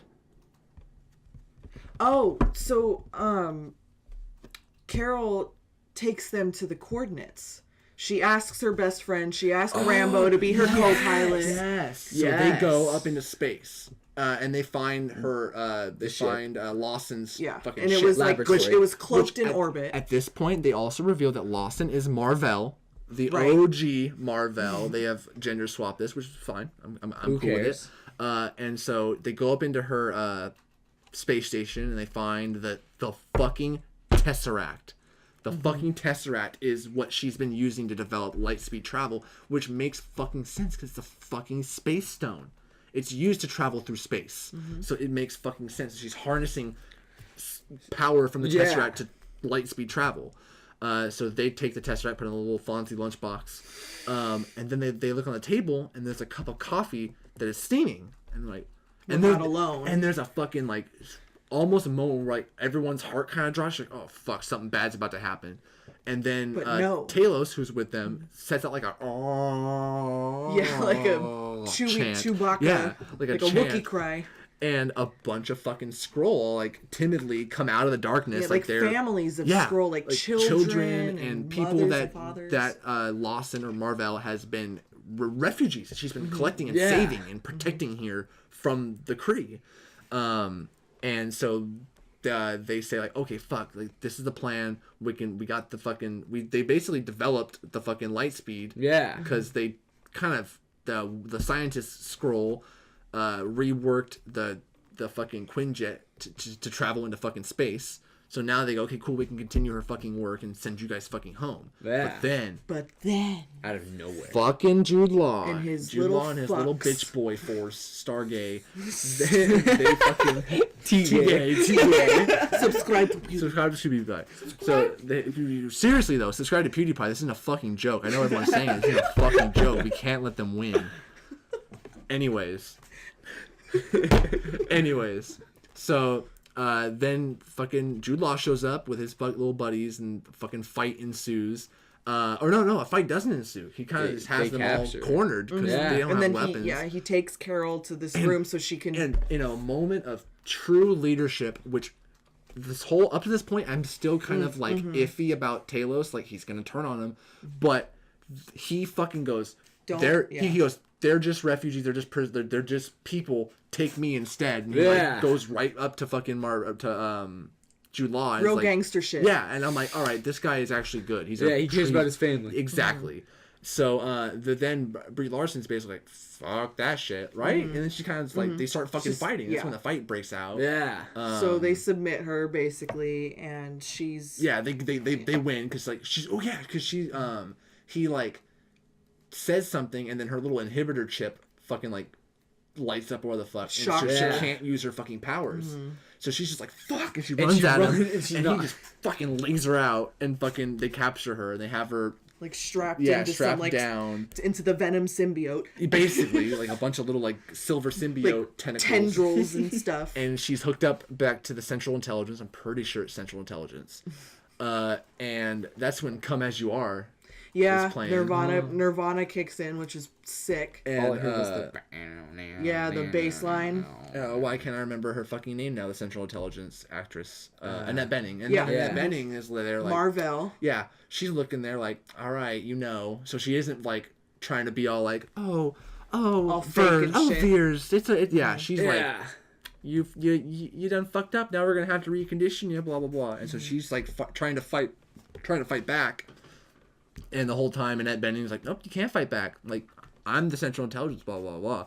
But then she, it's weird. She throws her into a fucking wall, and then she sucks into the wall, and it's, like, falling through fucking space and shit. And then she's, like, looking at this other, like, the wall that she phased through, and it turns into almost like a TV screen where she's viewing her memories and shit. And I don't know what the fuck, like, starts to like give her powers back. Yeah, it was flashbacks of her as a kid basically falling down or like getting back up. And so then it cuts back to her and she's standing in front of Annette Bening inside this whatever the fuck the Central Intelligence hub is, and then she like her fucking hands start glowing, and so fucking Annette Bening just starts shooting this like green laser beam at her, and she's walking and just starts fucking like coming back at her, like walking through it and shit. And meanwhile, it cuts back to her all strapped to the Central Intelligence, and her hands start fucking glowing. And you can see everybody, and she's all the Star Force members slowly fucking standing up and shit. Everyone's like, oh, fuck. And then she, like, fucks up Annette Bening and breaks out of the fucking Central Intelligence and then starts fucking wrecking shit. Because at this point, she stands up, and she's gone full fucking... Because she rips that fucking inhibitor chip out of her neck. And then her fucking hair stands up and starts Super fucking Saiyan. Fire glowing, and she just starts wrecking fools. Yeah. To the point to where she's like, her photon blasts are so powerful that they're like flinging her arms back, and she's looking like, oh fuck, and she just starts blasting fools. And at that point, Captain Marvel's been unleashed. Oh, before this, also, she's chatting with Monica before they go up into space, and she's like, pulls out this cool little like wrist computer that's on her suit and just starts like changing the fucking colors with like a little color wheel on there, and her and Monica decide the fucking colors for her suit, and Monica's wearing like a red shirt with like a blue circle and like a yellow thing in it. Yeah, the colors. So that's how she gets those colors and shit. And it's really fucking cool. And because there's a throwaway line where fucking Yon-Rogg was like, what did you do to your suit? What did you do to your uniform? Yeah, your uniform. And so anyways, back to the fucking big ass space battle. So then she goes to like break out, but then because Maria Rambeau is like in the fucking Quinjet with Fury, Because what are they doing? Well, before they're in the Quinjet, before they take off and they're, running away with the refugees, they're like being led down this hallway by Jude Law's. Aren't they escaping one of the other Star Force members? And then they're having the whole, like, they're running away and like because they're walking down the hallway and then Goose shows up and it's all goosing. They're running in the thing and that's when Goose Goose is a so this whole time fucking Fury is just carrying fucking Goose with him. He loves her. And we missed the best fucking joke in the whole movie. So they're all standing in the back at Maria's house when Talos shows up, and he's already kind of like he hasn't told them his side of the story yet, so they still think he's evil. He's standing there all fucking normal. And then fucking Goose walks up and he looks down and he literally jumps back and goes, "Whoop!" And they're like, "It's a cat," and he's like, "That's a Flerken. That's like the most evil creature ever." Like, that is no cat. And so they're like holding it up at him, and he's like flinching. Yeah, anything that keeps you scared. Yeah, he's just like holding it, like they keep using it. And so back to the escaping. So they're escaping, and fucking Nick Fury is holding Goose. And there's like 4 guys all at the end of the hallway, and they all have guns and they're pointed. And fucking it cuts to just like the shot of a hallway, and you just see tentacles come, grab all the guys, fucking start slamming them all around, and then pull them in. And it just cuts back to Nick Fury like traumatized by the fact that this cat just ate 4 people. And then he like drops the cat. He drops them. No, and then they go again to where they're running down, and then he tries to use it against and he holds it out, and it doesn't do anything, and he drops it down. He's like, "Pick a side." But that's okay. But then it was cool because so he holds the cat out, and the cat doesn't do anything. Goose don't do nothing, and so he's like, "Fuck, come on!" And the cat, so they get captured by Kree people, and as they're walking back, one of the Kree guys walks up to Nick Fury and is like, "Keep cool," and he has Talos' voice. You're like, "Oh, fucking Talos." So then they like ambush, and that's how they get in the fucking jet. Mm-hmm. So then they get in the fucking jet, and Talos gets shot, which I was so glad that he didn't fucking die. Yeah, he got shot in front of his fucking kid too. That was really sad. When he was running out, he was like, "Oh, cover his eyes." Oh yeah, and then he cover started her doing eyes shit. because he gunned down like 4 guys. Was fucking cool. Like, he's just a dad. So then they escape. They are escaping basically with all the refugees that were in that space station. That's why they're escaping. Mm-hmm. And fuck, I keep forgetting names. Jude Law tells the blue sniper bitch to hop in a fucking ship and go get him and shoot him down. So she takes off to go shoot him down, and he jumps in a fucking ship too. And fucking Captain Marvel's like, "Oh hell no!" So she jumps on the fucking ship and gets taken off into fucking space, and they're fucking going down. And she gets him off of he gets her off of the ship. Yeah, he like flings her off, and so she's like flinging through fucking space, falling to fucking Earth. And for a moment, she just like takes a second and like lays back, falling back to Earth. Yeah, that's what it is. The shot in the trailer. Yeah, and just Jesus is it, and she's just like eyes closed, and it looked really cool in the theater because you see the ground slowly getting closer and closer to her, and then all of a sudden it's just like rubble. And then it cuts away, and you're like, "Oh fuck!" She definitely took off. And so then the Maria's flying the fucking the Quinjet through a canyon, trying to fucking outmaneuver the blue bitch, and she like gets the fucking jump on her, guns her the fuck down. Ship explodes, blue bitch dies.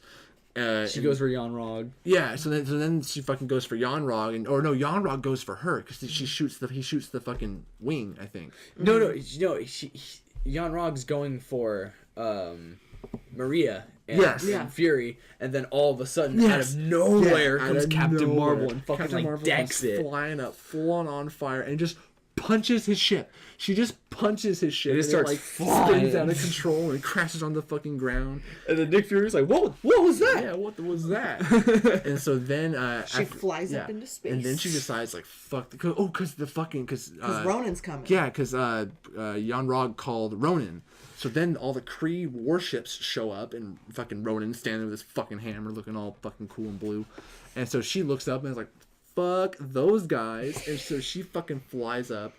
There's one big warhead that's coming down, and she fucking stops it like Superman stops that plane in Superman Returns. Yeah. Stops it as it's fucking hurtling towards Earth, and just throws it back. It hits one ship, explodes. The explosion ricochets off and hits all 800 other fucking little ships, and they all just fucking explode.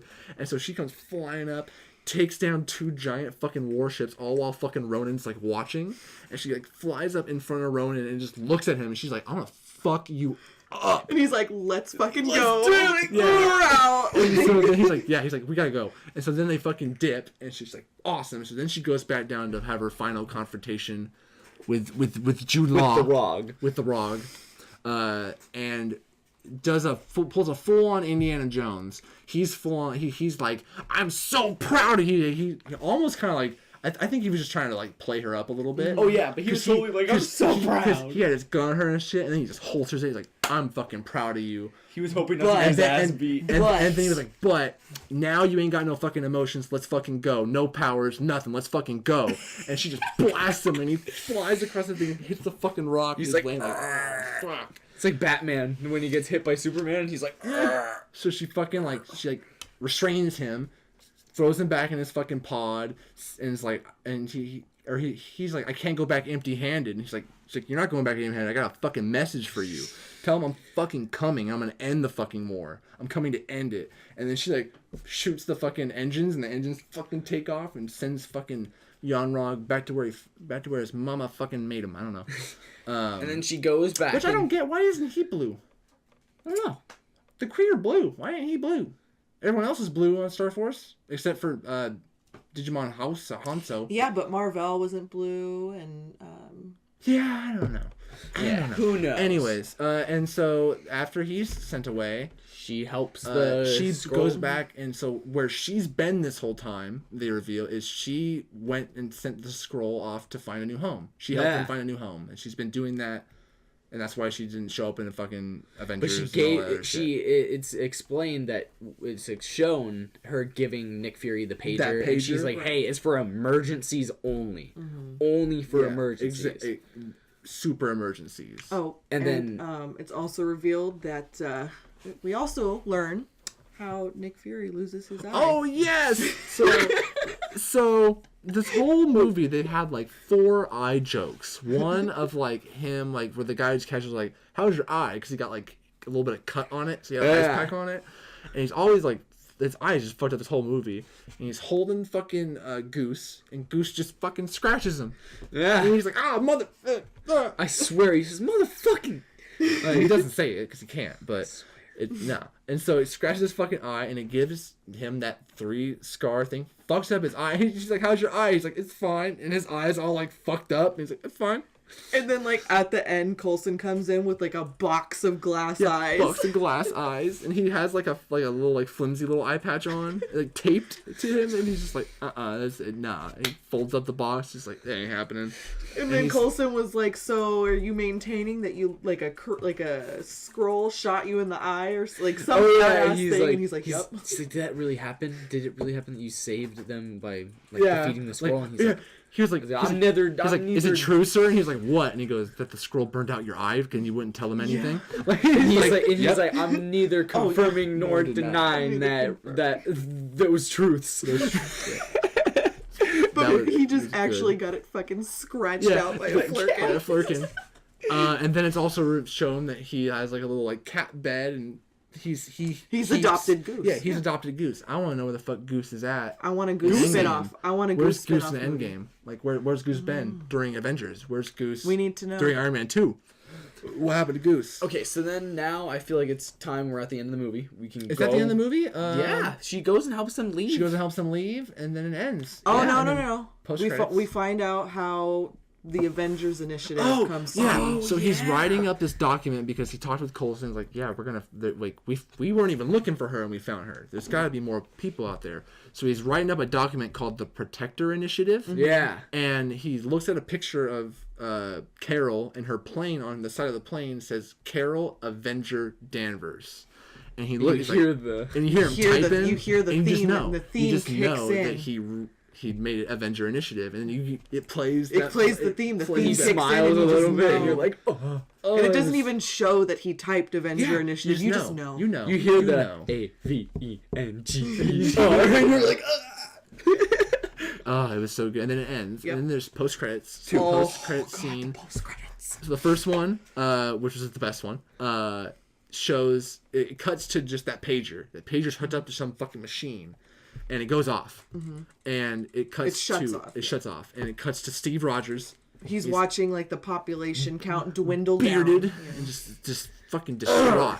And he says it's a really fucking good line. He said, "This is a nightmare," and it cuts to Black Widow Natasha, who says, "I've had nightmares better than this," which is fucking crazy. Nightmares better than this. And then Don Cheadle walks in, and he's like, guys, that thing turned off. And Bruce Banner looks up like, oh, fuck, this is bad. And Steve Rogers says, reboot it, and then send the signal again. And Natasha's like, to do something, because I need to. Nick Fury had that. I need to know who's on the end of that line. And so she turns around to like walk away, and boom! Just and right she looks. She's in full T-pose. No. She turns around to Tower the alien. No, turns around and she's cranking the Soldier Boy. So, turns around, but her costume is slightly different. The pads on her arms are gold. I noticed that, which is different. Her hair is parted down the middle and looks not as like poofy. It just looks kind of like it's just hanging there. It's not 90s anymore. But she also looks like she's been through some shit. And she just all says, she says "Where's is, "Where's Fury?" Fury?" Yep. And then it cuts to black. The next post-credit scene is just Nick Fury's desk for a good little while. It doesn't cut. It's just a shot of the desk. At first, I was like, "Yeah, was I'm like, the okay." picture like. And then fucking Goose jumps up on the fucking desk, and it must have been like 10 seconds. No, dude, it must have been like 30 seconds. No, it was like 15. Like 15. It was a little bit. The cat is standing there just. It got funnier and funnier. And it literally keeps going. I'm like, oh my god, this poor fucking cat. And then it coughs up the fucking Tesseract. The big ass cube. Yeah, on Nick Fury's desk, and then looks at the camera, and then it ends. And that was the end of Captain Marvel. Oh, it does say Captain Marvel will return in Avengers Endgame. Yeah. So we get the confirmation that she is 100% coming back. And that is Captain Marvel. So now you guys don't have to see it. We just went through the whole. Yeah, that's basically it. And I mean, pretty much going throughout it, we pretty much said everything that we did like, and kind of things that irked us a little bit when we were talking about it. But now that we can talk about spoilers a little bit, man, I do gotta say that Skrull twist. I loved it. I was so in love with the fact that the Skrull were good people. Like the Skrull were just like casualties of this for no reason. Like for no reason. It seemed the Kree just showed up and just started fucking with them because they're green almost. Yeah, so it seemed like it was so cool to see that like another end of the Skrull. And at the same time, I'm sitting here going like, this is gonna be fucking stupid. Like if the next phase of Marvel is Secret Wars, because Secret Wars is cool, but it's not better than Infinity War. So I feel like if you go Avengers, and then you go Ultron, and then you go Thanos, why the fuck do you then go Skrulls? Like, the Skrulls are not a harder threat than Thanos. You can fight the Skrulls. Like, it ain't that fucking bad. Yeah. No, they're not. They're doing Galactus. I feel like it has to be Galactus or some other fucking Eternal. Like, they have to deal with... You guys are forgetting Kang. Kang the Conqueror would be fucking cool too. Kang. But no, I think Kang would be cool before post Galactus because they could get Galactus' help in defeating Kang, because Galactus does kind of like if they don't just kill off Galactus, Galactus could end up being like in the comics he's just kind of like a cool guy in the end who's like, all right, I'm not gonna eat Earth, I'll just go eat other planets. Yeah, and they're like, fuck it, go for it, bro. Yeah, and they get it because like motherfucker's gotta eat, like he's gotta eat. First off, also for people still here, still listening, go to your local comic book shop right now and pick up Cosmic Ghost Rider Destroys Marvel History, because it's fucking great, and they talk a lot about fucking Galactus and how they're just like, he fucking has to eat. Like, you can't just tell him to go fucking starve. You can't tell him to not eat. It's pretty fucking funny. Yeah. But though, they're definitely going to go Galactus or even bigger. Because they're getting Phase the 4. rights to Fantastic Four. Yeah, they have it. They already have it. They had it since the first. Yeah, it's just not like documented officially, but it's gonna go through. It is. No, it's I just don't think so, I'm still hearing it was just January 1st was the last day that one of the sides would be able to drop out. So once the first hit, they would no longer be able to drop out. No sides would be able to drop out of the deal. So it's going to go through. It's just taking months to finish legally. Well, they're probably also waiting for Fox to release. Empty its slate. Yeah. Fucking Phoenix is almost out. It's just Dark Phoenix and New Mutants. I think New Mutants It's not going to happen. I think, no, because they filmed it. So I think New Mutants is going to end up being like a Hulu original movie or something like that, or like a Netflix or something straight to a streaming service. Probably because they'll just get they're not going to waste the marketing money. They're not going to. It's a waste of money at this point. It hasn't been marketed, and it's supposed to come out like in They have one trailer. They have one trailer. They haven't even done like reshoots for it. Last I heard, they haven't. Oh, I thought last I heard that they were doing the reshoots. No, they had plans on doing reshoots. Oh, they haven't even done them yet. That's the thing. That movie ain't happening. Yeah, so they're going to cancel that. Which was while sad you're at it, Mason cancel Williams. Dark Phoenix. Fuck it, like just cancel it. Who the fuck needs it? It just looks like it looks like a reboot. I said what I said. It looks like a reboot of The Last Stand, but not as good. That's what it looks like. I agree. Looks like they just tried to just shot for shot The Last reboot. Stand. I don't give a shit. It's one of the greatest X-Men. I don't care. It's fine. The Last Stand is just fine. There's nothing wrong with Last Stand. So you have any final words you want to say on Captain Marvel? Other than go see that fucking movie. It's fun. It's great. Fun. Don't let anybody on the internet. Don't even let our opinions do it. Go see it for yourself, because that's what I did, and I feel like I have a completely better view of that movie than people that listen to assholes on the internet that are like, Rotten Tomato. Yeah. Just female. How dare you have titties and a vagina? Fuck! So, Emily, what are your final words on Captain Marvel? Wow. Felt it, man. Preferably something not about titties. Not again. I mean, probably like everybody else, I was pleasantly surprised with the way that it turned out. Yeah, I mean, I liked it. I say good job for Brie Larson on proving me wrong. Yes. Yeah. Good job, Brie Larson, proving me wrong. And I enjoyed MCU Season 3, Episode 7. Remember? It was 7 because Episode 8 is Endgame, and that's the season finale. Is it 8? I don't know what episode it is, but it's Season 8 or Season 3, Episode whatever. It's great. Definitely check it out. Go see Captain Marvel. Thanks, guys, for watching. Thanks, everyone, for watching. If you like this week's ramblings, be sure to like, comment, and subscribe so you don't miss out on any new episodes. If you have an idea for a future topic, leave a comment down below or tweet us at Buck and Ryan. That's Buck, the letter N, Ryan. Thanks again, everyone. See you on the next episode. Love ya. Bye. Bye.